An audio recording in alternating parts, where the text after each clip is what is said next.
तूप ऑर्डर करताय, थोडंसं थांबा, हा व्हिडिओ नक्की पहा। बाजारात 2 प्रकारची तुपं मिळतात, एक बनलेलं असतं क्रीमपासून आणि एक लोण्यापासून।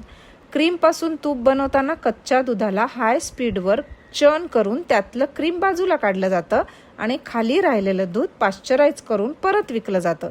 हे क्रीम हाय टेम्परेचरला तापून याचं तूप बनवलं जातं। बाजारात मिळणारी सगळी ब्रँडेड तुपं याच पद्धतीने बनलेली असतात। दुसरं असतं बेलोना तूप।